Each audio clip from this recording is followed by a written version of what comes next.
kepada beberapa UMKM. Nah, mungkin dimulai saja. Siapa yang mau memperkenalkan diri duluan, dari nama, kemudian brandnya, kemudian berapa cabang sih yang sudah dilakukan selama ini. Silakan, dari siapa? Mas Birin dulu atau Mas siapa nih? Mas Pando dan lain. Silakan dipandu Mas Izi.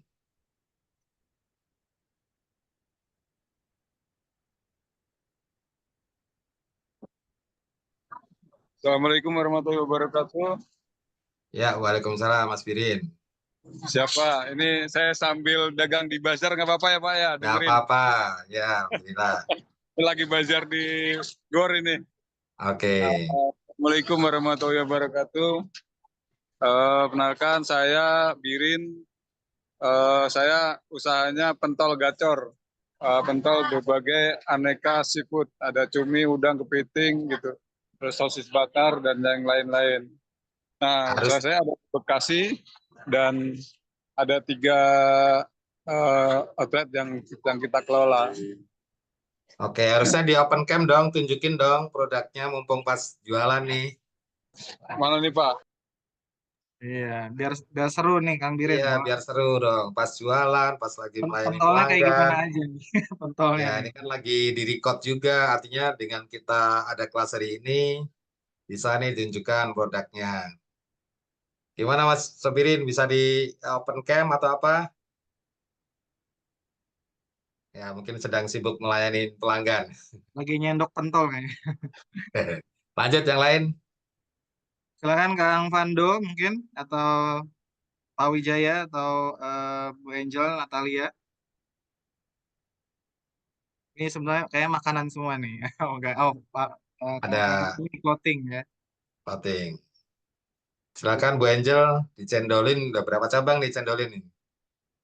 Nah, nanti mungkin di level 4, di grup level 4 kita pakai Airbox untuk mendata ya, artinya siapa sih peserta level 4 ini? Berapa? Yang 5.000. Jangan kebanyakan isu. Siap. Ya, halo Bu Angel. Halo, Halo Bu Angel. Pak. Ya, Halo. selamat sore Bu Angel. Selamat sore, Pak. Boleh? Maaf ya, Pak, sambil jualan dulu bentar ya, Pak.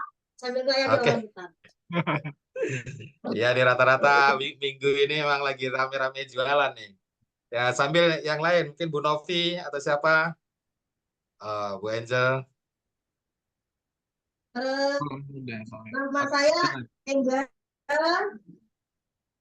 Saya dari brand Decendolin Boba Indonesia.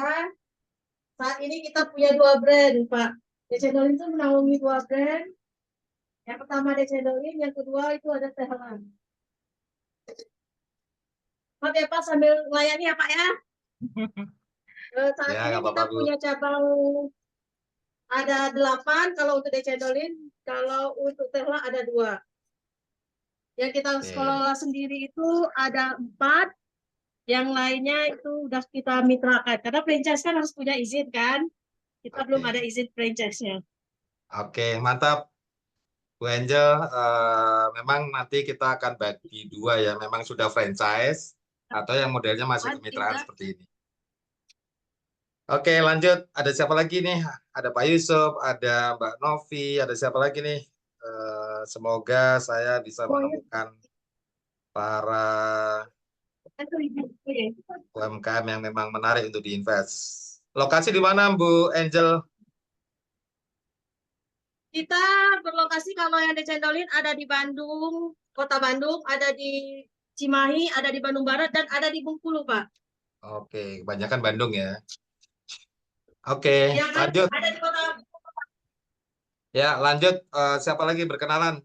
Cepat saja karena kita harus ngejar materi ya. Perkenalan cukup 1 menit, 2 menit. Lanjut. Siapa lagi?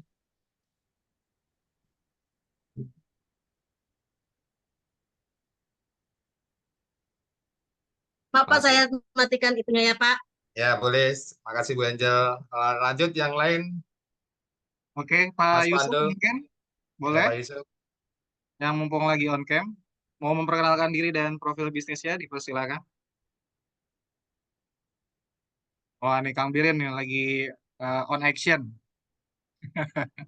Ya, ayo Kang Yusuf atau Tutup Bu on Novi nih, Bu Novi nih cilok PNS ya, udah hadir ya? Maka dilanjut dulu, ditanggung dulu Pak. Siap. Oke, Bisa mengikuti. yang lain dulu, siapa dulu perkenalan? Iya Bapak, tapi mohon izin belum bisa on cam ini masih ada tamu, nggak apa-apa ya? Gak Monggo, apa-apa. monggo. Iya, Alhamdulillah, salam kenal semuanya. Assalamualaikum. Waalaikumsalam. Apa ini Pak perkenalannya, nama, Nama, lokasi nama ya? brandnya, lokasi di Oh, mana? nama brand. Oh ya, baik. Nama Novi dari Kabupaten Pemalang. Saat ini ada satu brand bisnis kuliner dengan nama Cilok Pedas Nikmat Seger. Alhamdulillah sudah 38 franchisor ya atau kemitraan. Kita belum franchise tapi bentuknya kemitraan ada 38. Ini sedang expand ke semua di wilayah Pemalang dan saat ini sedang expand ke wilayah Pekalongan Batang. Oke, mantap. Oke, semakin ke mana nih? Ke barat ya. Semoga nanti Iya, sampai ke barat. semakin ke Oke. barat. Terima Iya. kasih Bu Novi. Lanjut, siapa lagi? Iya, sama-sama. Iya Pak. Ya. Maaf, lagi ada kegiatan. Nama saya Yusuf, tinggal di Bandung Barat. Nama usaha brand usaha saya itu ayam geprek Dapur Nelly dan satu lagi Cius Chicken Rice Box. Yang udah franchise itu ayam geprek Dapur Nelly itu salah satunya ada di NTB Lombok. Itu mungkin Pak, Ada berapa cabang Pak Yusuf? sempat sampai 8 tapi sekarang menurun lagi Pak semenjak COVID. Ya, sekarang jadi berapa? Ada 2 yang jalan, planning bulan depan 1 mulai jalan lagi, karena saya lama ngendap dulu Pak, dibikin stabil dulu produksi. Oke. Selain itu saya supply produksi tepungnya Pak, jadi saya bikin produk tepung fried chicken dan saya supply ke pedagang-pedagang atau yang buka fried chicken di Oke. kaki 5 gitu Pak. Oke, baik Pak Yusuf. Nanti kita lihat ya PR-PR-nya seperti apa. Nanti kan harus menceritakan produknya. Lanjut. Betul. Siap Oke, Pak. terima kasih Pak Yusuf. Ada Bu Sama-sama. Widiana nih, silakan. Oh, Kang Bom Bom. Ya, saya coba Pak. Oke. Terima kasih. Perkenalkan nama saya Widiana Hilmi atau di lapangan akrab disebut panggilan Kang Bom Bom Pak. Saya Siap. dari Kabupaten Tasikmalaya, Raja Polah, Jawa Barat Oke. Pak. Usahanya? Usahanya saya di bidang budidaya itik cihateup dan pengolahan pasca panen, di mana itik cihateup itu merupakan plasma endemik asli Indonesia Pak, di Raja Polah, Kabupaten Tasikmalaya, Jawa Barat. Nah, untuk pasca panennya kita ada beberapa produk Pak, dari mulai telur press sampai dengan frozen food dan sambal bebek dan kerupuk telur asin. Jadi kita itu dari hulu ke hilir. Untuk saat ini kita mempunyai 135 mitra Pak yang ada di Jawa Barat, dan untuk yang terbesar itu kita supply karkas daging bebek. Nah, bahkan untuk permintaan kita overload Pak, satu outlet 1 minggu itu 1,5 ton, tapi kita cuma mampu 25% Pak untuk suplainya gitu, masih kekurangan gitu. Dan untuk kulinernya alhamdulillah sekarang merambah di frozen food juga, di ungkep dan beberapa jenis lainnya. Ada beberapa varian menu, ada ungkep, terus ada lado ijo, padang, terus ada juga bumbu Bali dan rica-rica gitu untuk Oke. usahanya. Ya. Itu 135 itu cabang atau reseller atau apa nih Pak?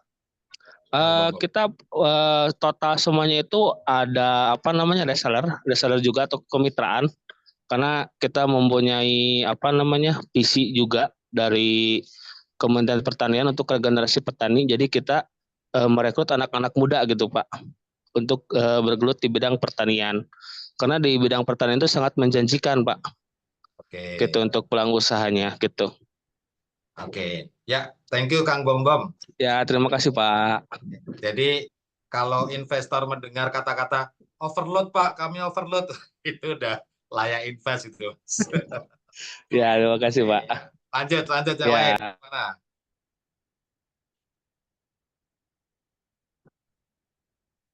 Ada lagi? Siapa yang mau perkenalan? Mas Servando. Ada yang belum perkenalan, ada berapa nih? Biar cepat karena materi juga akan saya sampaikan. Silakan Mas Fando. Baik, terima kasih atas kesempatan yang diberikan. Nama saya Muhammad Pandu, saya dari Kabupaten Kudus, Pak. Oke. Nah, usahanya dalam bidang fashion yaitu clothing, penyedia desain-desain untuk beberapa brand tanah air. Dan di sini saya memiliki mitra kurang lebih di angka 300 mitra, hampir menyebar seluruh Indonesia. Jadi di Jakarta ada, di Bandung ada, di Bali juga ada. Jadi hampir merata Pak, seperti itu. Oke. Baik, Mas Ervando, mitranya sudah banyak. Ini juga calon-calon kandidat finalis nih. Silakan yang lain, ayo lanjut.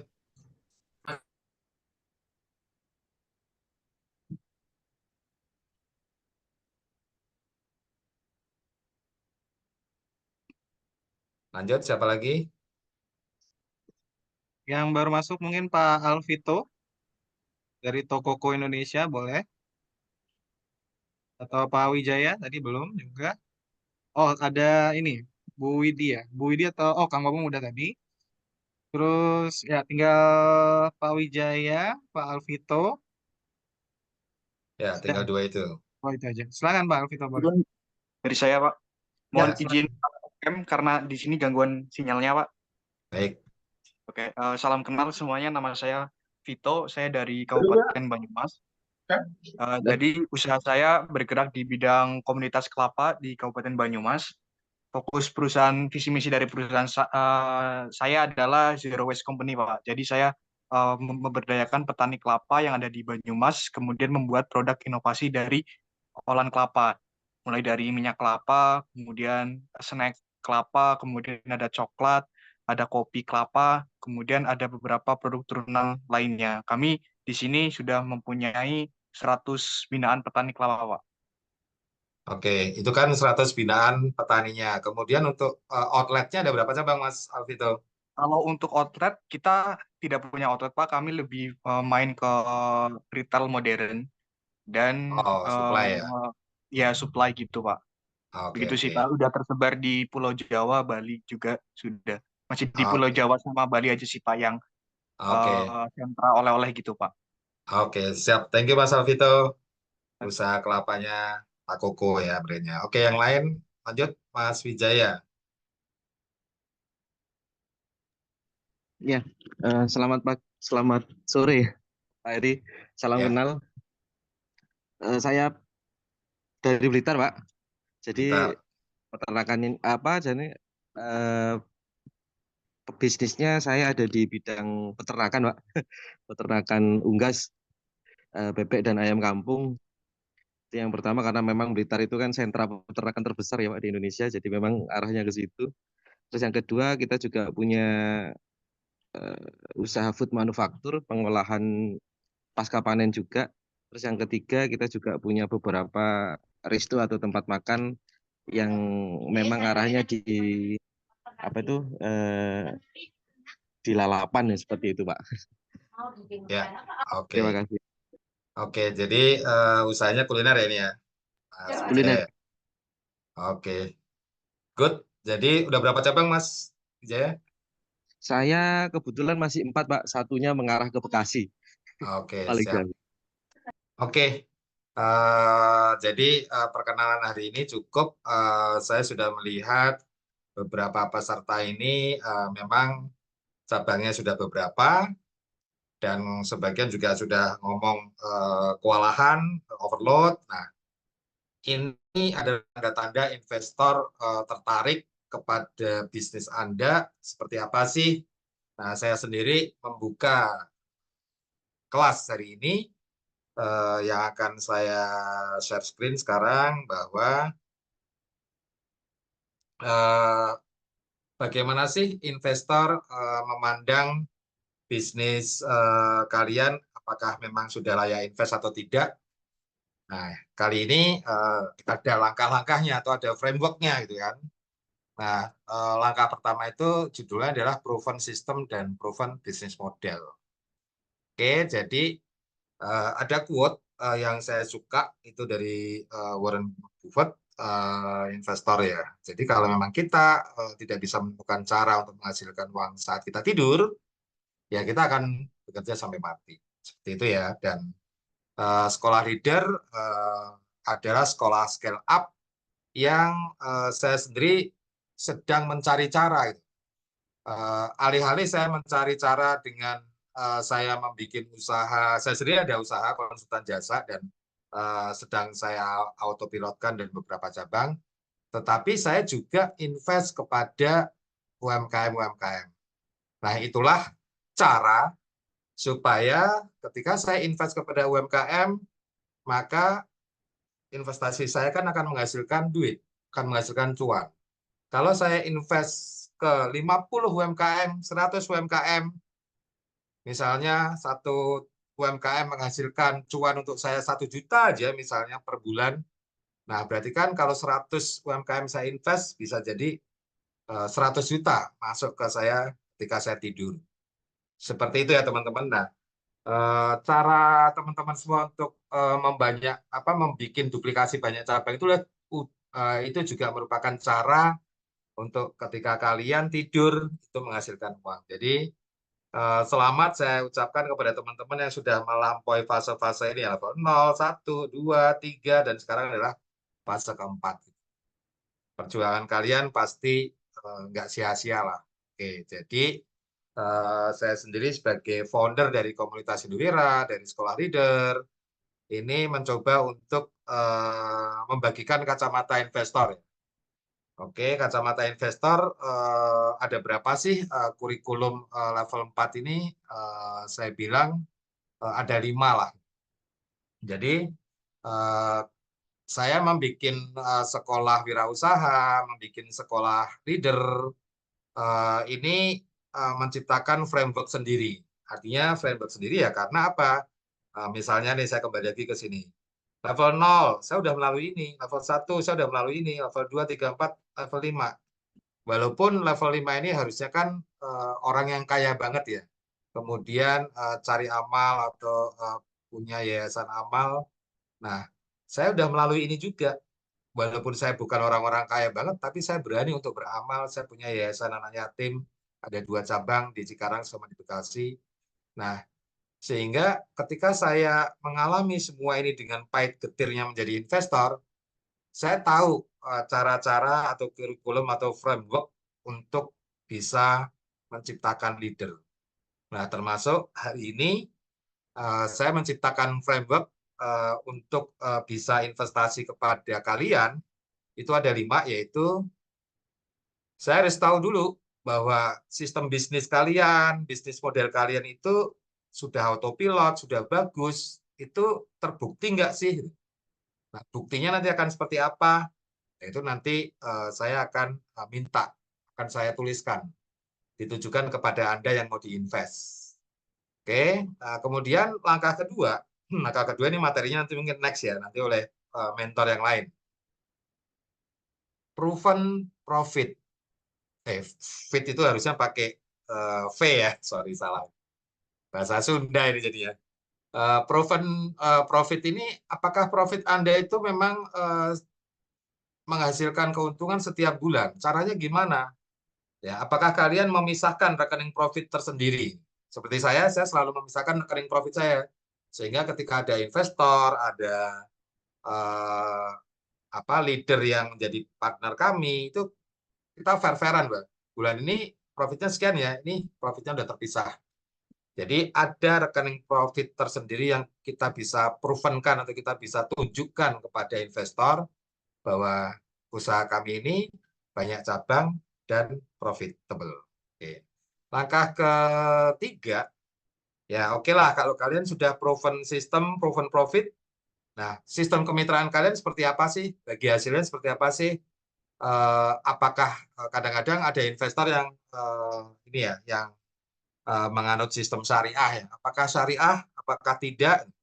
Nah, jadi kami juga mengumpulkan para investor. Ya. Nah, sehingga sistem kemitraan dan bagi hasil ini juga akan dinilai oleh para investor. Nah, ketika sistem kemitraannya bagus atau mungkin yang sudah franchise, kalau yang sudah franchise sepertinya kita nggak invest ya. Justru saya sebagai investor itu saya ingin menjadi angel untuk bersama-sama dengan kalian supaya nanti kalian benar-benar menjadi franchisor. Nah, sehingga legalitas semuanya sampai nanti kita daftarkan untuk bisa menjadi franchisor itu yang akhirnya saya akan punya saham di bisnis kalian. Nah, sehingga saya pengen tahu dulu sistem kemitraan seperti apa, bagi jalan seperti apa. Nah, itu akan menjadi langkah ketiga. Nah, kalau sudah oke, saya pengen tahu juga apakah kalian sudah duplikasi cabang, sudah berapa. Makanya tadi kan saya mempertanyakan sudah berapa cabang, Mas. Cabang itu memang kadang-kadang bertambah, berkurang. Apalagi saya juga mengalami ketika COVID 11 cabang, sisa 1 cabang. Itu memang luar biasa. Tapi ketika kita bertahan, kita masih berdiri, dan kita berjalan lagi, melangkah lagi untuk duplikasi lagi, nah itu keren. Artinya kalian termasuk UMKM level 4 yang tahan banting untuk selalu duplikasi cabang lagi. Nah, kemudian saya ingin melihat nanti monitoring dan evaluasi dari tiap cabang itu seperti apa sih dari kalian. Seperti itu ya, teman-teman semua. Dan kita masuk ke langkah 1 ini, goalnya adalah selalu nanti ujung-ujungnya dari event ini adalah mampu menyusun pitch deck. Karena pasti nanti kalian saya minta untuk pitching kepada investor membuktikan bahwa bisnis model, sistem usahanya itu sudah autopilot sehingga memang owner itu sudah on the business ya. Bukan lagi in the business ya. Mungkin teman-teman sudah tahu lah bedanya on the business dan in the business. Nah, enaknya saya ketika menjadi mentor level 4 ini, saya anggap mungkin teman-teman sudah melalui level 0, 1, 2, 3 gitu kan, sudah sering ikut webinar, ikut seminar-seminar franchise atau apa, sehingga mudah untuk saya misalnya apa sih bisnis model, apa sih sistem autopilot, kalian udah tahu lah misalnya. Nah, kita membicarakan 2 hal ini, bisnis model dan sistem autopilot. Dua ini mau saya bahas, tapi judulnya sih memang proven system gitu. Tapi biasanya sistem itu dikelola atau di systemize setelah bisnis modelnya itu memang ketemu dulu yang market fit itu seperti apa. Nah, sehingga saya balik kita membahas bisnis model dulu ya. Nah, pengertian bisnis model itu teman-teman juga pasti udah tahu bahwa apapun yang menjelaskan sebuah bisnis itu menghasilkan keuntungan, yaitu terutama caranya ya. Bagaimana cara Anda mendapatkan keuntungan, yaitu yang disebut dengan bisnis model. Seperti apa sih bisnis model itu nanti kita lihat lebih lanjut. Nah, keberhasilannya ya pokoknya ketika pelanggan datang, cocok dengan skema bisnis model Anda, rame, kewalahan, tadi yang bilang kewalahan, overload, ya itu berarti adalah keberhasilan bisnis model Anda. Oke, nah jadi ketika bisnis model kita berhasil, baru kita cari cara untuk bagaimana mensistemize-nya. Nah, komponen bisnis model banyak. Ada value dari bisnis kita mau seperti apa, supaya fitur-fitur yang menarik bagi pelanggan, target market, biaya-biaya, problem, revenue model, stream, profit margin, teori lah ini. kalian bisa membaca di Google atau di YouTube komponen bisnis model apa aja. Nah, apalagi ini, BMC, wah kalian sering mendengar ini, jadi nggak perlu saya membuatkan, tapi sebagai pengusaha, pasti Anda harus membuat ini. Karena kalau di depan investor, pasti kalian akan ditanya, coba liatin dong BMC-nya itu. Nah, mentang-mentang kita banyak cabang, terus BMC nggak dibuat. Nah, itu kadang-kadang investor juga kecewa ya, artinya, masuk kalian nggak buat BMC sih sebagai pebisnis yang sudah level 4 gitu. Karena kadang-kadang dengan BMC cukup ditunjukkan kepada investor, oh ya oke, udah nggak usah presentasi lagi, saya udah paham. Itu kan artinya BMC ini benar-benar cara untuk investor melihat bisnis model Anda. Kemudian juga karakternya apakah kalian institusi, B2C, B2B itu juga harus dijelaskan kepada investor. Nah, macam-macam bisnis model banyak. Nah, makanya tadi saya sekilas rata-rata kalian akan menuju ke franchise. Mengembangkan kemitraan dulu, nanti kalau legalnya udah oke, menuju ke franchise. Marketplace, dropship, atau manufaktur, atau mungkin kalau bisnis startup digital seperti saya nih, saya lagi mengembangkan platform indowira.id, lisensia.id itu, saya adalah startup yang menggunakan model bisnis freemium. Atau mungkin bundling model, dropshipper. Nah ini kalian harus menjelaskan termasuk di model bisnis yang mana. Nah sehingga dengan begitu investor akan lebih mudah memahami. Nah, untuk menentukan bisnis model yang tepat, ya tidak ada rumus mutlak ya. Pasti ada pertanyaan-pertanyaan yang bisa dijawab sehingga nanti kalian akan ketemu bisnis model Anda. Misalnya berapa biaya sewa, siapa target pelanggan. Nah, kadang-kadang tadinya misalnya kita bisnis modelnya misalnya tadinya adalah franchise, bisa jadi kita berpindah ke marketplace. Jadi saya rasa bisnis model itu bisa berpindah-pindah.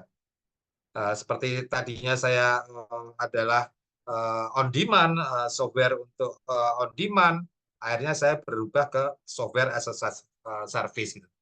Jadi makanya di sini tadi untuk menentukan bisnis model yang tepat itu tidak ada rumus mutlak. Jadi tergantung dari ruang lingkup operasi dan nanti pasar yang akan kita temui. Nah, manfaatnya kenapa kita harus jelas bisnis modelnya ya supaya kita unggul dari kompetitor gitu. Bisa jadi produknya sama, tapi ketika bisnis modelnya berbeda, ya nanti kita akan menjadi bisnis yang mempunyai keunggulan dari kompetitor.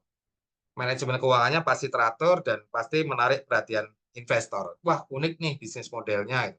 Sehingga kadang-kadang kenapa sih kok startup bisa dapat investor ya karena mereka mendisrupsi itu. Investor tidak peduli nih bisnis yang dijalankan itu baru atau lama, pokoknya punya model bisnis yang memang laris, manis, profit banyak, wah itu pasti investor akan tertarik.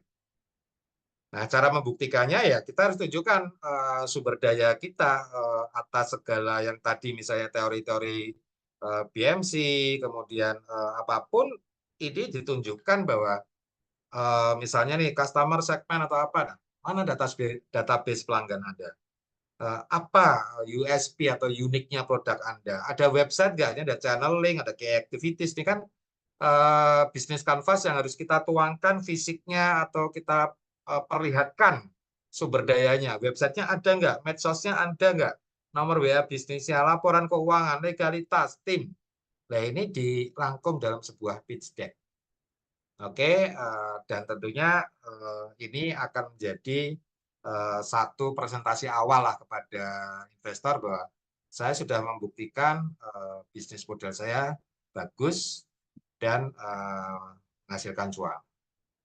Seperti itu teman-teman semua, kita baru masuk ke sub bisnis model ya.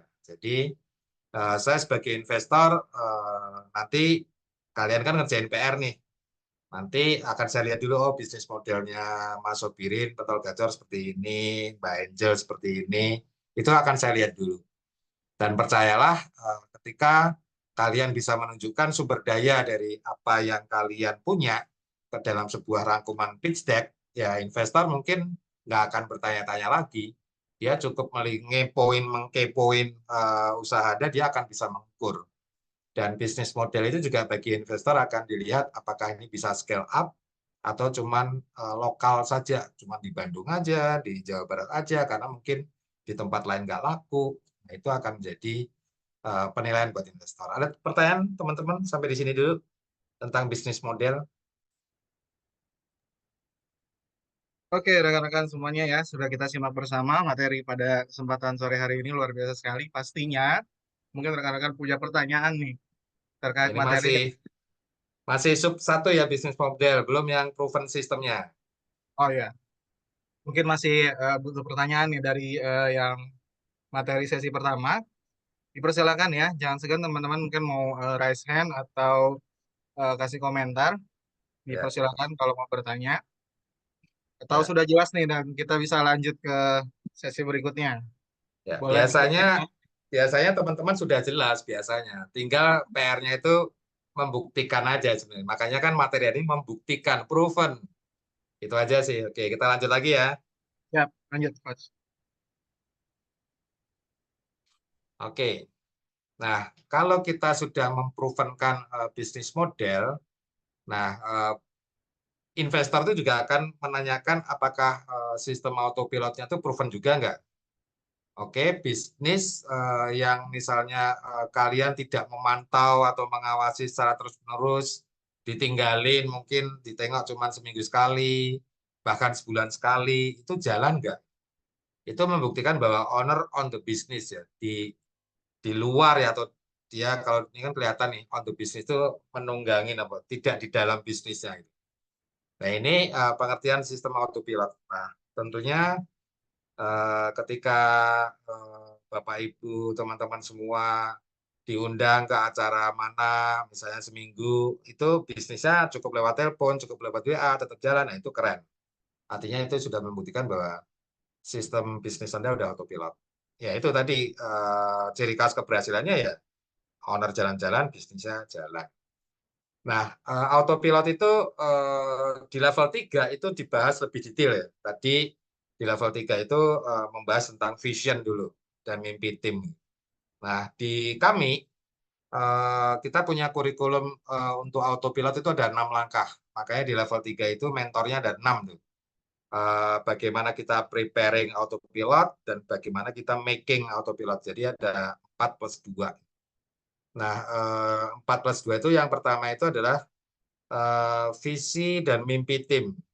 Yang kedua nanti flow bisnis, struktur organisasi, job desk, budaya, aturan perusahaan. Nah ini dokumentasi seperti ini. Ini dokumentasi semua, teori-teori semua. Nah kemudian barulah langkah kelima, langkah keenam ini adalah eksekusinya. Jadi ketika kita punya dokumentasi tadi, terus kita ukur, kita kuantifikasi goal-nya, KPI-nya, kinerjanya, ini apakah mencapai target atau tidak. Nah ini langkah kelima, kemudian langkah keenam ini sudah mulai untuk menunjuk seorang pemimpin atau GM, kemudian dia menjalankan sistem kita sudah mulai di luar bisnis atau on the business, kemudian ketika kita di luar, kita sudah bisa menyederhanakan, oh ternyata ada yang sesuatu yang harus dikurang-kurangi atau apa, sehingga sederhana itu bahkan menjadi kunci untuk autopilot. Kita mulai satu persatu ya, singkat saja. Jadi kalau autopilot itu kita bayangkan kayak sekarang lagi tren ada mobil otonom ya, atau autopilot dengan yang bisa membawa driver, penumpangnya, menuju ke sebuah tujuan akhir. Itu analogi yang gampang untuk sebuah bisnis autopilot, dan tentunya kendaraan yang kita tumpang itu adalah analoginya adalah bisnis kita yang mempunyai komponen-komponen. Nah, bagaimana dengan langkah 1 nih? Langkah 1 untuk autopilot kalau tadi di level 3 ya. Jadi level 3 itu mereka belum duplikasi tapi mereka mencoba untuk mengautopilotkan dulu. Nah, pasti yang di setup pertama adalah visi, mau kemana tujuan akhir bisnis Anda. Dan kadang-kadang tujuan dengan tim Anda itu sama atau tidak. Kita bisa pakai pernyataan visi, bahkan ada AI loh, zaman sekarang ada AI yang bisa mengenerate visi. Tinggal diketik perusahaan Anda apa, mau kemana, tujuannya apa, berapa tim, generate, jadilah visinya. Nah, kadang-kadang karyawan kita itu bisa saja dia suka dengan visi kita sehingga dia berjibaku untuk mewujudkan visi itu karena ternyata visinya sama. Tetapi bisa jadi ini ada quote karyawan tidak akan setia dengan bosnya, tapi dia setia dengan mimpinya. Bisa jadi ketika dia berjibaku itu bukan karena saya, bukan karena kita sebagai bosnya, tapi karena memang dia suka. Wah, perusahaan ini visinya kayak gitu toh, oh value-nya mau ke arah sana nih. Misalnya kayak komunitas Indowira ini. Komunitas Indowira itu adalah komunitas yang berani usaha, berani amal, berani kerjasama. Nah, tiga-tiganya ini analoginya seperti kayak kita lagi membangun 3 perkara yang mau kita bawa mati. Wah, pokoknya saya jual konsep lah. Saya jual visi bahwa yuk ikut saya bersama-sama kita mewujudkan visi bahwa komunitas Indowira akan mencetak leader melalui sekolah-sekolah ini, sekolah wirausaha, sekolah leader, yang nantinya para menti-menti atau para murid-murid sekolah ini ketika dia diinvest, dia berani untuk kerjasama dengan para investornya untuk menjalankan usaha bersama dan ketika profit, mereka berani untuk mendonasikan sebagian profitnya kepada Yayasan Amalia Insan Firdaus. Yang mana Yayasan Amalia Insan Firdaus ini juga yayasan yang dibentuk oleh komunitas Indowira untuk membantu yatim piatu dan duafa. Sehingga ini akan menjadi lingkaran terus yang lingkaran terus-menerus berkontinuitas sehingga kita akan membentuk ekosistem kewirausahaan yang mendorong charity dan investasi. Nah, sehingga kita akan disebut sebagai komunitas socio entrepreneurship. Nah, ketika kita mengomongkan visi komunitas, visi perusahaan, kadang-kadang itulah yang membawa tim kita itu tanpa kita sadari mereka akan setia dengan, wah mimpinya sama dengan saya Pak Heri. Kadang-kadang dia karena mimpinya sama ya dia akan jalankan dengan sepenuh hati. Makanya langkah pertama dari autopilot tentukan dulu visinya dan tanyakan apa mimpi tim Anda. Nah kadang-kadang ketika mimpinya itu nggak tercapai biasanya dia resign. Itu sering saya alami. Nah, sehingga analoginya ya pasti kita harus ngomongin bahwa tujuan akhirnya nanti apa Pak Eri komunitas Indowira? Ya, kita semua kalau kita membawa bekal untuk 3 perkara itu seperti amal jariah lewat kendaraan tadi kendaraan sosial yaitu Yayasan Amalia Insan Firdaus, kita ngumpulin amal untuk bantu yatim piatu, kemudian kita beramal ilmu dengan kita mendirikan sekolah, dengan hari ini kita dari pagi tadi ngumpulin mentornya mengajarkan ilmu yang bermanfaat, mungkin di dalam mengajarkan tersebut terselip dakwah. Nah, sehingga 3 perkara ini masih 2 perkara ya. 2 perkara itu akan mensupport untuk menghasilkan leader. Nah, leader itu nanti akan kita ibaratkan sebagai anak. Kalau anak kita didik, kita bekali ilmu yang bagus, sehingga harapannya menjadi anak yang soleh. Nah, sehingga ketika kita mengumpulkan 3 perkara itu, ya tujuan akhir kita jelas bahwa kita semua nanti ingin tergolong sebagai umat, saya muslim ya, jadi saya selalu berdoa untuk semua kita yang berada di komunitas Indowira tergolong menjadi umatnya Nabi Muhammad Shallallahu Alaihi Wasallam yang akan nanti masuk ke surga Firdaus sesuai nama yayasan kita Amalia Insan Firdaus. Nah, sehingga dari visi ini apakah karyawan juga merasa nih mobilnya ini juga mobilnya impian mereka atau tidak? Seperti itu. Jadi langkah 1 itu panjang kalau ngomongin vision dan mimpi itu panjang. Oke, kita masuk ke langkah kedua lah. Nah, langkah kedua itu ini sudah mulai teknis. Kalau tadi kan non teknis ya, lebih ke roh, kehendak. Kalau langkah kedua ini sudah menjelaskan bagaimana bisnis Anda berjalan, flow-nya seperti apa, kemudian dijalankan siapa, ngerjakan apa ya, ini gampang kayak bikin aja struktur organisasi, posisi, job desk, KPI, seperti itu. Langkah kedua ini ibaratnya, kalau ini misalnya nih, sederhana nih, ini flow-nya Pak, Coach Jerry, tentang bisnis produksi makanan ringan, cuman habis pesanan, diolah, ini dipasarkan, selesai. Nah, pastikan Anda mempunyai flow bisnis ini tertulis, jelas gitu. Dan kemudian ketika flow ini diterjemahkan ke dalam sebuah pembagian tugas atau sebuah mobil kendaraan yang berjalan, jelas nih. Ini yang nyopir ini pasti manajernya. Ini yang sebelah ini pasti orang keuangannya nih. Ini penumpang asisten-asisten bocil-bocil ini bisa jadi dia manajer produksi, manajer marketing atau apa. Nah, ini hanya analogi. Jadi yang penting ketika kita menggawangi usaha kita untuk berjalan, pembagian tugasnya itu jelas. Atau bisa jadi yang bocil-bocil ini adalah investor kita. Dia nggak tahu apa-apa, dia pasif, pokoknya ikut mobilnya untuk menghasilkan cuan. Nanti dia bisa sekolah, dia bisa beli jajan atau apa. Nah, analoginya sederhana. Nah, kemudian yang terpenting juga ketika saya sebagai investor, saya ingin melihat budaya perusahaan Anda, value-nya. Nah, tools-nya untuk mengukur ya kadang-kadang ditanya aja karyawan. Bahkan ada software-nya loh, di luar negeri itu banyak bermunculan software-software untuk mengukur budaya. Bahkan kalau di perusahaan saya ada meeting budaya setiap 2 minggu sekali. Budaya seperti apa itu saya serahkan kepada kalian, kalian pasti punya budaya perusahaan. Saya nggak perlu menjelaskan, dan kalau kita lihat analoginya, biasanya budaya itu muncul ketika dalam perjalanan bisnis. Selama perjalanan bisnis itu seperti apa budayanya. Ini contoh budaya safety dalam berkendara. Anak-anak ceria, nonton lagu, bawa tas, menyapa siapa yang lewat, bahkan selfie-selfie, have fun. Gitu.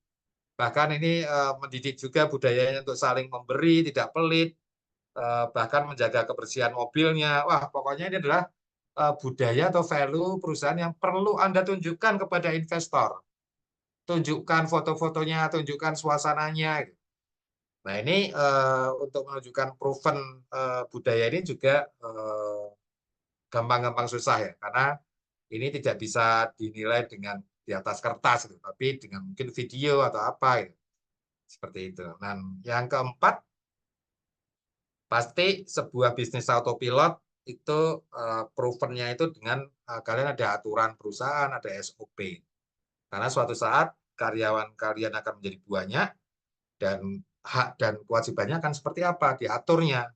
Aturan perusahaan harus ada. Apalagi SOP-nya untuk menciptakan kenyamanan bekerja. Ya, tools-nya pasti ada undang-undang, ada software, software HR information system itu sudah mulai harus dipakai. Kalau kalian ingin mendapatkan investasi ya. Tapi kadang-kadang, Pak saya masih manual, tapi semuanya berjalan sesuai aturan saya. Aturan juga mungkin sederhana. Whatever, yang penting kalian punya dokumentasi itu. Oke, yang kelima itu analoginya ya kalau dalam sebuah perusahaan punya aturan itu seperti kayak kalau mobil tuh, mobil itu kan ketika berjalan dia punya petunjuk pemakaian. Nah, itulah artinya petunjuk pemakaian itu adalah aturan dan SOP. Nah, tetapi hal ini tidak bisa dioptimalkan kalau tidak ada driver yang baik, yang paham untuk tata merawat mobil, menjalankan mobil. Nah, sehingga kita harus menjadi driver yang baik dari sebuah usaha kita. Oke ya, jadi ini aturan perusahaan dan SOP bisnis sebagai untuk membuktikan proven system ini harus ada. Nah, tadi kan 4 framework untuk autopilot itu harus kita persiapkan. Nah, sekarang bagaimana untuk kita membuat autopilotnya? Ya, teman-teman juga pasti tahu, tinggal goal ditetapkan, target ditetapkan, kemudian diukur untuk mencapainya. Biasanya ada pernyataan goal di kantor dipasang, tahun ini omset harus sekian, tahun ini mitra harus sekian, macam-macam lah. Terus kalian juga berlangganan software untuk koordinasi tim, untuk misalnya weekly meeting, dicatat. Ada banyak software untuk koordinasi tim. Ada Trello, ada Monday, ada Cycle, macam-macam.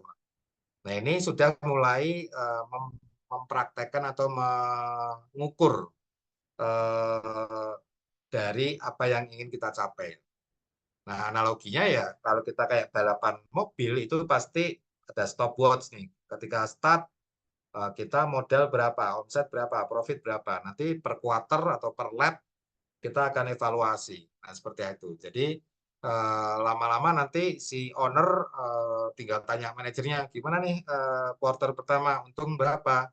Kalau nggak untung, kendalanya apa? Nanti si owner lah yang akan mencari solusinya. Seperti itu ya. Dan itu ujung-ujungnya nanti akan terbiasa dan nanti setelah dimonitor progresnya, itu yang tadi saya bilang, ada yang harus dikurangin nih. Nah, ada yang harus disederhanakan nih. Nah, biasanya si owner itu sudah mulai menggunakan software keuangan, dia akan melihat bahwa ini biaya ini terlalu besar nih. Wah, ini perlu ada pengeluaran baru, tapi nanti pengeluaran ini akan menunjang omset nih. Nah, ini itu terlihat dari tools yang akan kita pakai, terutama tools keuangan, juga tools untuk KPI. Kenapa? Karena mobil itu kan rumit.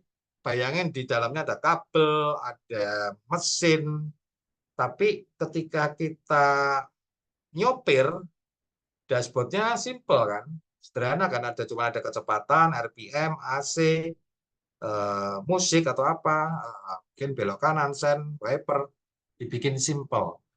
Artinya sama, sebuah usaha itu kita sebagai driver supaya simple dalam menjalankan usaha kita, yang perlu kita ukur atau kita kurang-kurangin apa sih?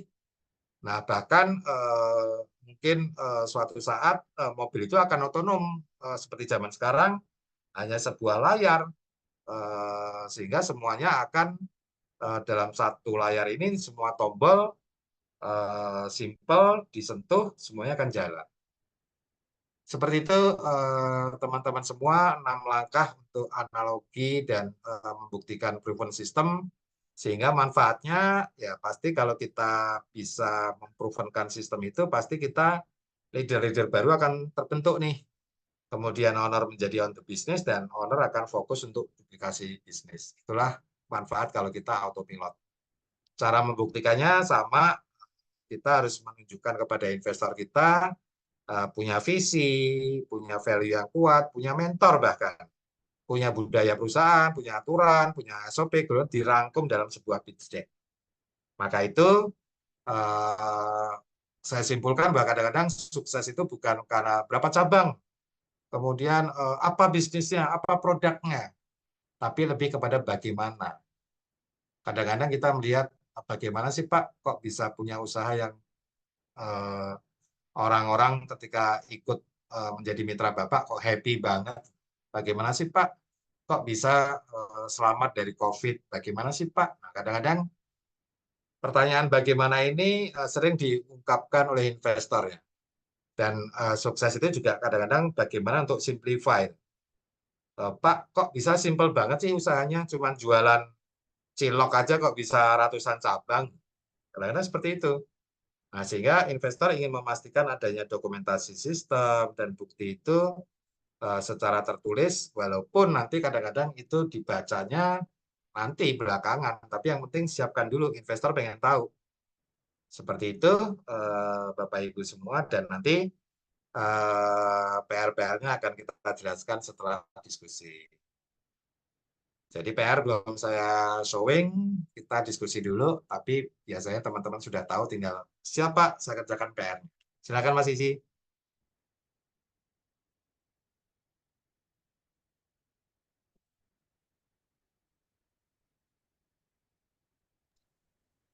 Ngomong belum di unmute ternyata. Oke, selesai sudah rekan-rekan semuanya. Tadi pemaparan Pak Heri terkait proven system dan beliau langsung sharing nih pengalamannya, buka-buka rahasia dari perusahaan kami gitu ya. Jadi ini kesempatan banget untuk rekan-rekan semuanya untuk belajar langsung dari praktisi yang sudah memang berpengalaman di membuat banyak perusahaan dan juga membangun sistemnya. Nah, bagi rekan-rekan yang mungkin ingin belajar lebih lanjut dengan tanya jawab dan diskusi, dipersilakan boleh raise hand atau mungkin chat di kolom komentar jika memang ada yang ingin ditanyakan nih, mungkin ya seputar proven system ini. Mungkin silakan ada yang mau bertanya atau mulai membuka diskusi. Bu Mintarti Suprapto nih baru gabung tadi. Ya, silakan. Boleh. Bu Mintarti mau berkenalan boleh? Oh, nih ada Kang Fando dulu nih mau bertanya mungkin. Boleh Kang Fando? Baik, terima kasih Pak Eri. Saya ingin bertanya tentang bagaimana di dalam mendapati karyawan yang generasi muda atau dibilang Gen Z seperti sekarang ini, karena generasi muda saat ini karakternya beda dengan yang mungkin sudah tua. Kalau yang tua itu bisa menurut, ketika kita misalnya menyuruh sesuatu itu bisa cepat tanggap. Sedangkan yang anak-anak muda ini mungkin butuh proses waktu. Kadang sering pakai HP untuk mainan Android sembunyi-sembunyi. Nah, bagaimana tipsnya agar karyawan muda ini bisa saya atur? Intinya itu, Pak. Bagaimana memanajemen lah. Seperti itu, Pak. Terima kasih. Oke, menarik Mas Pando ya. Jadi memang kadang-kadang usaha itu banyak kuliner, fashion, jasa, gitu. Dan kadang-kadang kita juga gemes melihat karyawan-karyawan kita ya. Makanya kenapa sih investor itu ingin melihat, ya kan, ingin melihat bagaimana kalian mempunyai proven sistemnya kan. Ya justru kadang-kadang dibalik. Kita akan bertanya, Mas Pandu, bagaimana sih mengelola timnya?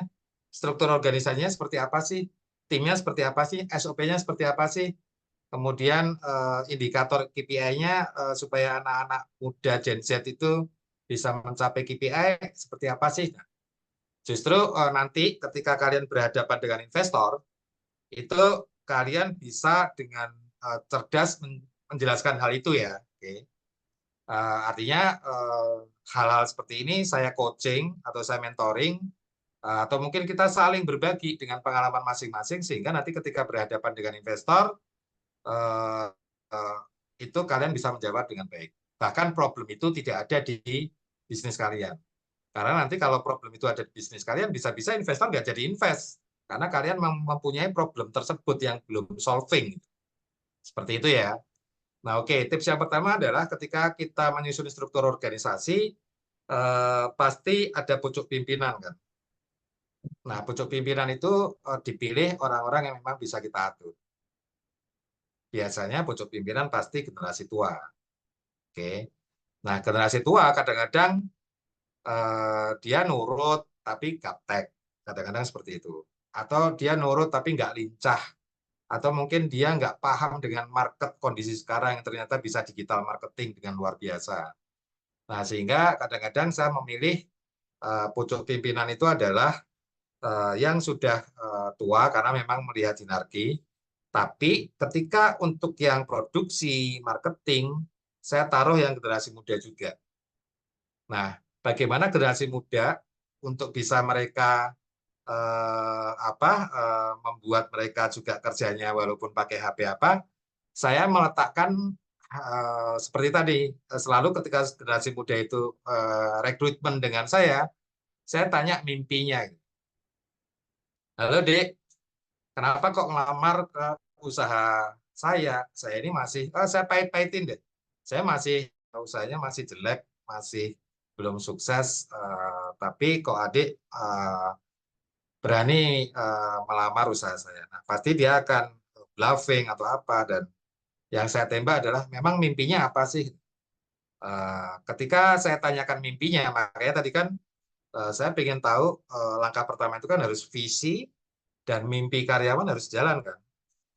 Nah, ketika saya tanya mimpinya apa, dia nggak bisa menjawab mimpinya, ya kan? Itu kadang-kadang udah nggak saya terima, Mas. Karena dia nggak mempunyai mimpi dan mimpinya itu nggak sama dengan arah usaha saya. Nanti ujung-ujungnya dia pasti main HP. Pasti kalau seperti itu. Mimpinya aja nggak punya, jangan-jangan dia kerja karena asal-asalan butuh duit atau apa. Nah, kadang-kadang makanya ketika investor bertanya, Mas Pandu, bagaimana sih cara rekrutmen Anda? Nah, ya kan? Nah, sehingga kita bisa menjelaskan cara rekrutmen saya seperti ini, Pak.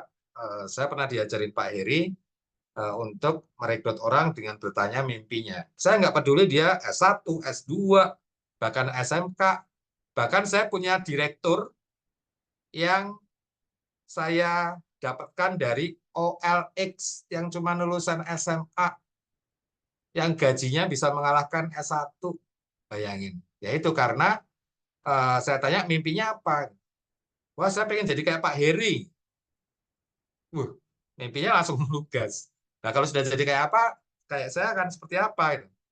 Ya, saya pengen nanti kalau sudah bisa kayak Pak Heri, saya ingin punya usaha seperti kayak Pak Heri, ya nanti saya bisa sukses kayak Pak Heri, saya bisa beli rumah, beli mobil, mengumrohkan keluarga saya. Nah, ketika saya memilih karyawan yang seperti itu, yang mimpinya besar, dia nggak akan main HP, Pak. Oke, dan kedua, anak Gen Z itu ketika ditekan generasi strawberry ya apa, langsung besok saya resign Pak, ya kan? Kadang langsung kabur, nggak pamit, left, kan? Nah, itu juga perlu sebuah fleksibilitas. Gitu. Fleksibilitasnya caranya gimana kalau saya? Saya punya aplikasi Cycle gitu kan, koordinasi tim. Gitu. Yang tanpa perlu saya datang ke kantor, mereka inisiatif untuk ngisi tugas hari ini apa sih? Kemudian targetnya apa sih harus dicapai hari ini? Nah, yang penting saya akadkan dulu KPI-nya. Adik, kalau bulan ini kalian harus mencapai target ini ya, nanti akan disupervisi oleh pimpinan kalian seperti ini. Dan kalau tidak tercapai, konsekuensinya kalian paham ya. Dan mau kalian kerja kapan, mau kalian ngerjainnya sambil tiduran, sambil main HP, saya nggak akan peduli. Tapi yang penting targetnya tercapai. Nah, kadang-kadang dengan cara itu mereka akan kreatif, mereka akan konsekuensi gitu. Karena sudah saya jelaskan konsekuensinya dan biasanya ada one man notice kan kadang-kadang. Saya nggak perlu one man notice. 3 hari aja saya sudah bisa langsung pecat. Bisa langsung saya duduk bareng. Dek, sini dek. Kenapa Pak? Yuk kita ngomong yuk. Kemarin kita ngomong apa ya? Konsekuensi kan. Lihat nih, udah 3 hari nih postingan media sosial saya nggak diposting, nggak ada leads yang masuk. Kemarin ngapain aja deh? Lagi sibuk apa? Waduh Pak, ini ya alasan kan. Sorry ya, kita kayaknya nggak sevisi deh. Katanya mimpinya mau ngumrohin orang tua. Tapi cara kerja Anda seperti itu. Ya, cut aja. Seperti itu Mas Pandu. Baik Pak, terima kasih Pak. Jawabannya sudah mencakup semua, membantu. Mungkin untuk kali ini sudah saya cukupkan. Kesempatan buat yang lainnya Pak, karena waktunya terbatas. Terima kasih Pak. Baik, terima kasih Mas Pandu.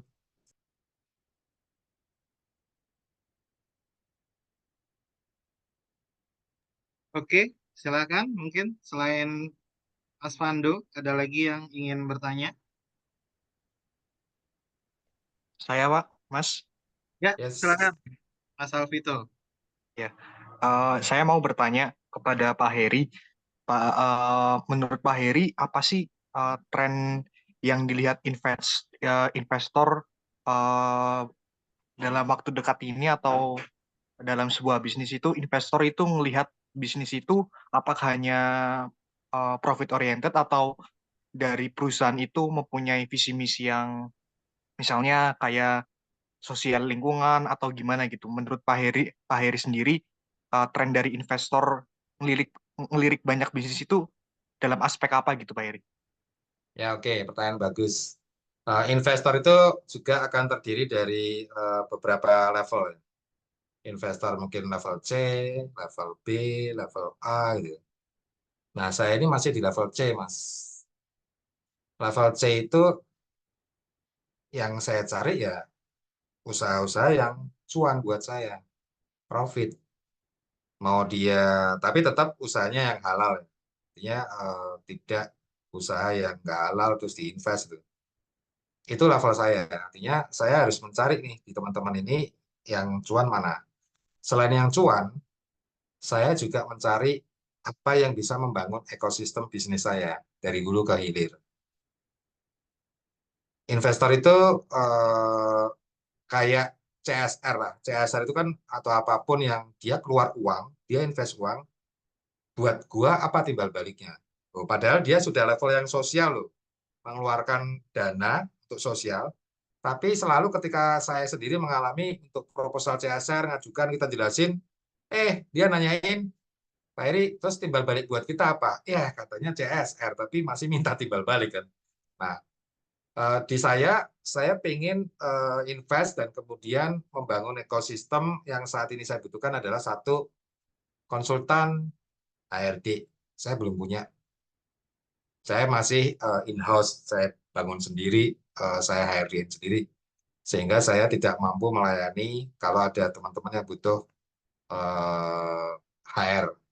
Nah, saya pengen ada pelaku UMKM yang bergerak di bidang jasa, terutama HR, itu saya tertarik itu untuk invest. Kuliner saya udah punya, tapi kuliner nggak bisa apa si leadernya ini nggak bisa berkembang banyak, berkembang cepat ini nggak bisa nih. Bisa jadi saya akan mencari kuliner yang baru untuk jadi investasi saya.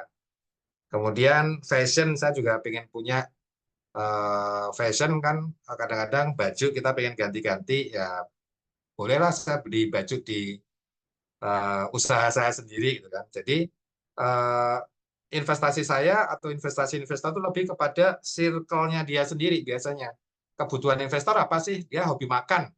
Ya, kalau dia hobi makan, dia pasti akan invest kepada kuliner-kuliner karena nanti dia bisa mampir ke sana makan, mampir ke sini makan, terus ngajak teman-temannya makan ya. Jadi jawaban itu lebih kepada kalau yang level C ya. Level C itu ya kepada kebutuhan, hobi, kemudian ekosistem yang mau dibangun. Seperti saya kan komunitas Indowira kan pengen membangun ekosistem social entrepreneurship. Nah, yayasan Amaria atau yayasan Yatim Piatu saya udah punya coworking space, saya udah punya kantornya, tapi pengusahanya, leadernya saya belum punya nih. Masih saya handle sendiri untuk coworking space, saya butuh pengusaha coworking space. Nah, jadi misalnya konsultan digital agensi, tadinya saya nggak punya, kemudian saya kemarin langsung invest kepada tanpa melalui event kompetisi ini ya. Jadi kadang-kadang capeknya saya itu adalah gerilya, searching di LinkedIn, searching di media sosial, ini ada yang bagus nih, saya telepon orangnya, mau nggak saya invest, saya modalin untuk jalankan usaha sama saya. Nah, itu adalah level investor level C yang masih memenuhi kebutuhan fisik ya. Nah, tapi kalau teman-teman nanti melihat investasi yang levelnya adalah dunia, itu berbeda. Mereka mungkin bukan lagi mengejar cuan atau apa, tapi sudah bagaimana dia membangun brandingnya dia. Ketika misalnya investor-investor sekelas visi-visi besar ya, seperti investornya Gojek, investornya Tokopedia, itu mereka lebih bermain kepada capital gain nantinya. Menjadi invest ke sini nggak berhasil, udah rugi triliunan, nggak apa-apa. Karena nanti dia punya startup lain yang didanai lebih besar lagi. Yang nanti bisa jadi ketika dia akumulasi investasinya, tetap ada yang cuan. Dan yang paling besar lagi adalah investasi yang sosial. Mungkin si investornya ini udah nggak peduli lagi tentang kehidupan ini, karena dia udah punya semuanya, sehingga dia invest kepada perusahaan-perusahaan sosial yang akan merubah kehidupan bangsa, kehidupan anak-anak miskin, perang. Nah, sehingga dia invest kepada perusahaan-perusahaan kalian yang saya cerita nih ya. Ketika saya mengikuti event-event kompetisi seperti ini, ada perusahaan anak muda yang kerjanya cuman trading karbon. Dia mendapatkan investasi, permodalan atau pendanaan setiap tahun 5 miliar. dari Bank Dunia. Kegiatannya cuma nanam pohon bakau di tepi pantai. Dan sekarang sudah punya mungkin 5 atau 6 kampung-kampung yang setiap tahun menanam bakau itu. Nah, itu artinya ada investor yang sudah tidak menarik cuan dari menanam bakau itu, tapi dia melihat dunia ini sedang tidak baik-baik saja dengan polusi udara, maka dunia ini perlu pohon bakau untuk karbon dioksidanya bisa berguna bagi dunia, sehingga nanti pohon akan menghasilkan O2 lagi untuk kita hirup. Nah, begitu teman-teman. Jadi saat ini secara pribadi saya mencari yang cuan. Oke? Oke, Pak Heri, terima kasih. Ya.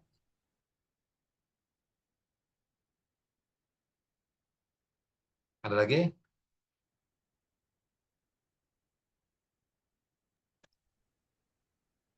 Ya, silakan rekan-rekan yang masih ingin bertanya, masih ada waktu. Nah, saya mungkin bertanya, apakah teman-teman sudah memisahkan rekening profit itu sendiri? Atau masih nyampur dengan rekening operasional?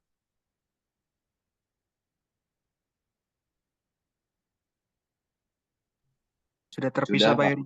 Sudah terpisah ya?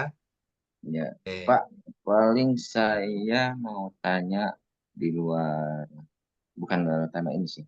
Pak, kalau kantor offline Bapaknya yang pusatnya di mana? Di Jakarta kah atau Di di mana? Bekasi. Bekasi ya? Ya. Oke, Pak.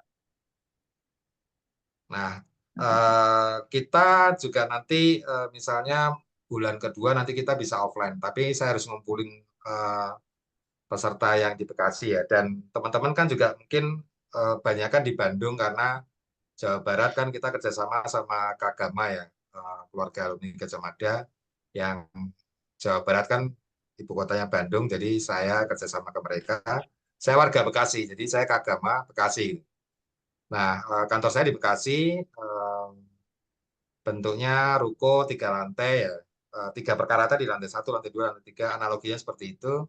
Nah, ketika nanti kalian basar, ketika kalian invest itu saya nggak bisa melihat secara online gini, nggak bisa.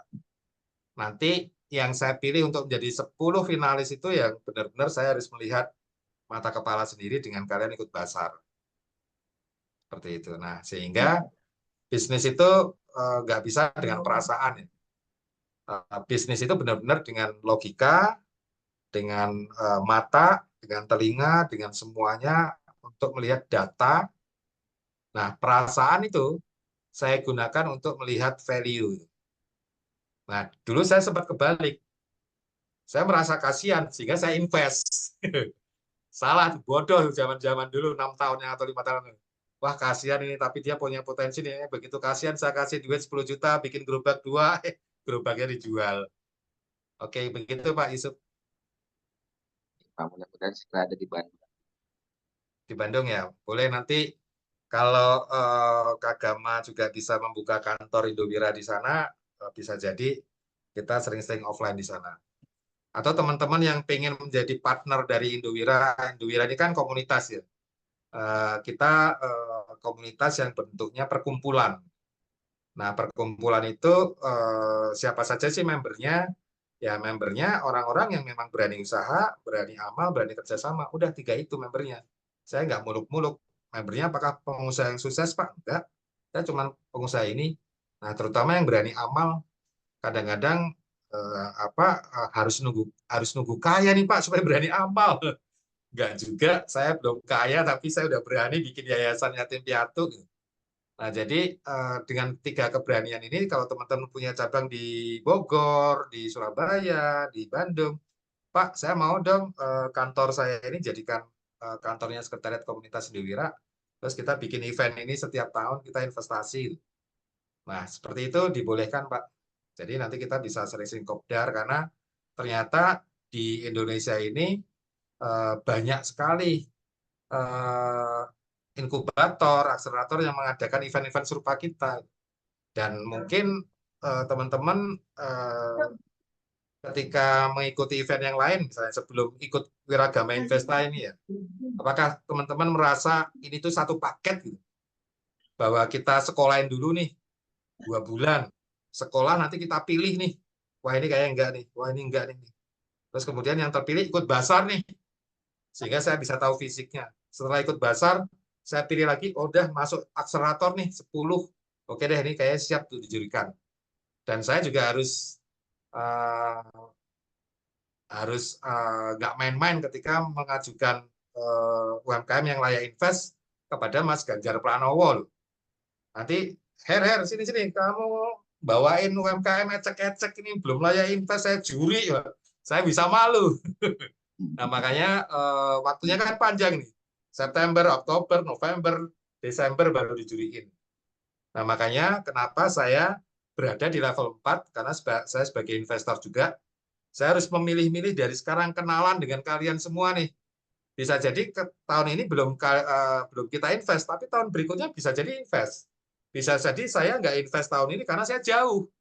Misalnya ada teman dari Pemalang, Bu Novi, usahanya bagus, saya mau invest, tapi jauh dari jangkauan saya, sehingga saya belum invest dulu. Teman-teman tadi ada yang dari Surabaya merapat mau ke Bekasi. Nah, kadang-kadang dari ownernya itu yang justru mitra-mitranya sudah mulai bergerak ke barat, nah, sehingga investor itu juga melihat lokasi. Jadi tadi pertanyaan Mas Alfi itu juga, apa sih yang dilihat investor? Lokasi. Ketika investornya dekat dengan lokasi usaha yang dia invest, ya dia nyaman. Karena dia, yang saya pernah pahit juga, lokasi yang saya invest itu dekat aja, pengusahanya aja bisa kabur kok, pindah kontrakan, bawa lari uang saya. Padahal dekat loh dengan lokasi saya. Resiko selalu ada buat investor. Makanya proven kan dulu deh. Saat ini masih proven system ya. Proven system, proven business model. Nah, besok di minggu kedua itu proven profit kayak. Itu yang mentornya, yang ownernya Soto Sedap Boyolali, mentornya. Nah, jadi sama ketika mereka kok diinvest, dimitrakan, itu kan pasti pola pikir investornya sama kan dengan yang kalian alami, yang saya alami. Sebenarnya sama, tinggal kita yuk bareng-bareng. Saya juga akan membantu kalian untuk mendapatkan investor kan. Misalnya bukan saya invest, tapi ini loh Pak, saya akan kurasi UMKM-UMKM yang layak invest. Saya juga akan menjadi mentor untuk program pensiun. Ya kan, saya akan menjadi mentor program pensiun.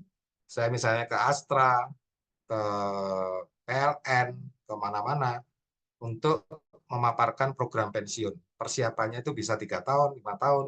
Sehingga saya paparkan sekarang, kalau kalian mau mengambil resiko yang rendah, kalian bermitra dulu dengan UMKM yang layak invest. Memang Pak Heri punya database UMKM lain. Kalian semua adalah tim saya untuk saya tawarkan untuk ke program pensiun itu. Mau pilih yang mana Pak? Mau lokasi di mana? Kami punya database UMKM layak invest.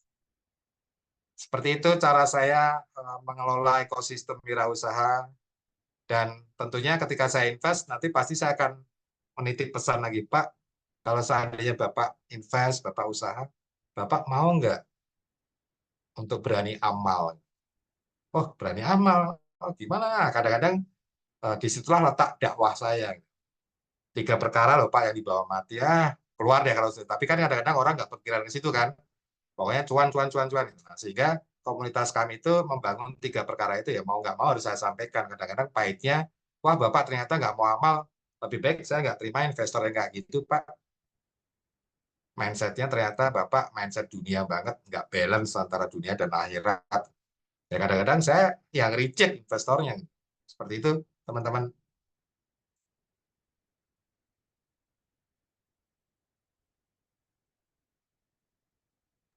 Baik, Ada ada lagi? pertanyaan lagi kah, rekan-rekan? Silakan. Kita masih buka sekitar 5 menit lagi mungkin.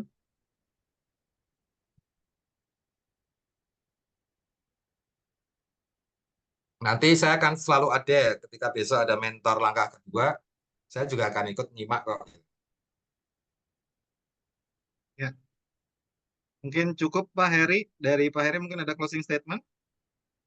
Atau tugas dulu ya Pak? Pemaparan Oh ya, tugas? tugas belum. Ya Pak. Jadi tugasnya itu rata-rata kalian pasti udah bisa menunjukkan BMC-nya, terus bisnis model kalian itu seperti apa, apakah waralaba, kemitraan, database pelanggan. Nah, itu bisa dilihat dari WA bisnis kalian, ada berapa pelanggan yang ada di situ, websitenya, medsosnya, legalitasnya, laporan. Nah, nanti bisa jadi nanti dari panitia akan menyiapkan Google Drive khusus, sehingga yang level 4 ini data-data semua UMKM ini ada di Google Drive tersebut. Sehingga nanti kalian uploadnya ke situ aja. Nah, di-upload ke situ itu nanti ada linknya yang untuk kita share kepada kalian. Linknya bisa jadi ini salah atau apa ini, karena di template ya. Nanti linknya akan dibuatkan oleh panitia ya. Nah, jadi sebenarnya bocoran juga ya, teman-teman yang level 0, level 1, level 2, mungkin tidak akan sefokus ini saya sampai menyediakan Google Drive ya. Mungkin mereka upload, kemudian mungkin dilihat PR-nya apa seperti apa, tapi kan mereka masih level 0, level 1, level 2. Saya pernah belajar ketika saya invest ke mereka, itu masih belum siap, mereka belum layak. Sehingga rata-rata investasi saya duitnya hilang. Tapi kalau saya investasi ke kalian, kalian sudah matang nih, bahkan sudah punya mitra. Kadang-kadang kan ada yang investasi kepada diri sendiri, membuka cabang dengan modal sendiri, ada yang sudah mulai dimitrakan. Ketika mitra itu, ini sekalian closing statement ya, ketika Anda sudah mempunyai mitra, itu udah satu level di atas banyak cabang atas modal sendiri. Bisa jadi kalian banyak cabang tapi modal sendiri. Banyak case-case seperti itu ya. Sehingga pengusaha itu dengan kekuatan kapitalnya, pokoknya dia banyak cabang. Sehingga memang laris, memang apa, tapi dia tidak berada dalam karakter komunitas Indowira, di mana karakter komunitas Indowira kan berani kerjasama.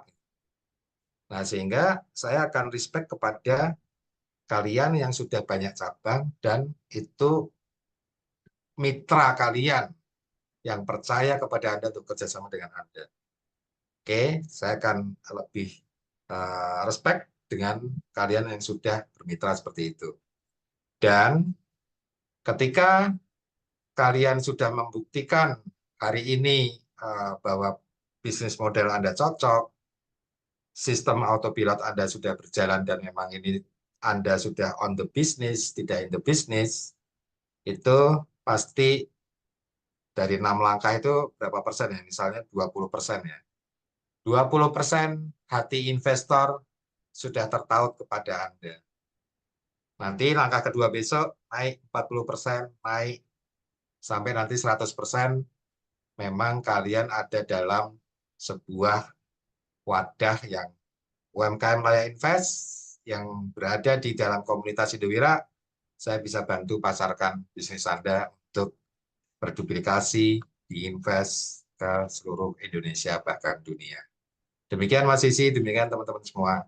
Wassalamualaikum warahmatullahi wabarakatuh. Oke, rekan-rekan semuanya mungkin sebelum ditutup boleh kita on cam dulu untuk foto bersama. Ya, sebentar aja teman-teman, 1 menit. Boleh on cam ya untuk foto bersama rekan-rekan semuanya. Oh, oke, dan gendong anak luar biasa nih. Oke, ada lagi yang mau on cam? Kak Mas Fando mungkin, Mbak Angel, Pak Wijaya, Mas Alvito. Oke, kalau tidak ada lagi, boleh hitungan ketiga. Siapkan senyum terbaik, 1, 2, dan 3. Sekali lagi, senyum yang terbaik, 1, 2, 3. Oke, terima kasih rekan-rekan semuanya karena sudah hadir pada kesempatan hari ini. Semoga apa yang disampaikan oleh pemateri kami hari ini bermanfaat dan tentunya masih bermanfaat untuk rekan-rekan semua. Dan spesial terima kasih juga kepada Coach Heri yang sudah menyampaikan pengalaman sekaligus materinya yang luar biasa pada hari ini. Dan jangan lupa ada tugas yang harus dikerjakan. Ini untuk mengukur kepahaman dari rekan-rekan semuanya dari materi yang telah disampaikan gitu ya. Maksimal dikumpulkan mungkin di hari Rabu, jadi teman-teman masih punya waktu sekitar 3 hari. Nanti Google Drive dan soalnya akan saya kirimkan kembali ke grup, dan teman-teman juga masih bisa berdiskusi di grup dengan coach yang sudah mengisi materi pada hari ini gitu ya. Ada Pak Heri di sana. Teman-teman bisa melanjutkan tanya jawab dan berkonsultasi juga via grup WhatsApp. Itu saja mungkin yang bisa disampaikan oleh saya. Saya host pada kesempatan sore hari ini. Mohon maaf apabila ada kata-kata yang salah. Saya tutup dengan alhamdulillahirrahmanirrahim dan sampai jumpa di minggu depan. Assalamualaikum warahmatullahi wabarakatuh. Sampai jumpa semuanya. Waalaikumsalam. Oke, izin untuk tutup Zoom-nya ya.